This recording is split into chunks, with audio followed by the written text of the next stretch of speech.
Ulitin ko po, policies, not personal attacks. Ang issue kasi na I know is close to his heart ay ang isang political dynasty law na hindi mo matatawag na anti kasi para pang promotor ng dinostiya. Kinoconsolidate ang mga anti-political dynasty bill sa isang umbrella under the majority leader Sandro Marcos and Speaker Bogie D na according to Erice, basically approves the 5 to 12 relatives sa isang city o probinsya.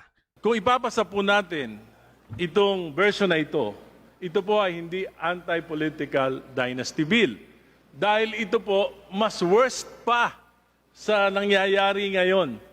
Hindi lang po mataba na dynasty ang ipopromote nito, bundat na dynasty ang ipopromote nito.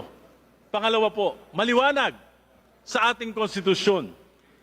Sa mga framers ng Constitution natin, meron pong parameters on how to define a political dynasty. Sinabi ng Constitution ng mga framers ng Constitution, it should prevent monopoly of power. 10 kayo, pwede. Hindi may monopoly of power, ang liwanag.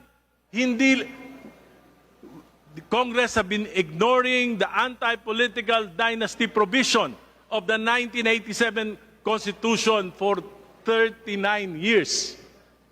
Binabaliwala natin. Pero ngayon, mas worse. Bakit? Binabastos natin ang essence ng konstitusyon kung ipapasa natin itong bill na ito. Alam nyo, sabi ni Presidente Marcos, priority niya magpakulong dahil dito sa flood control. Nagawa niya ba? Hindi. Bola lang.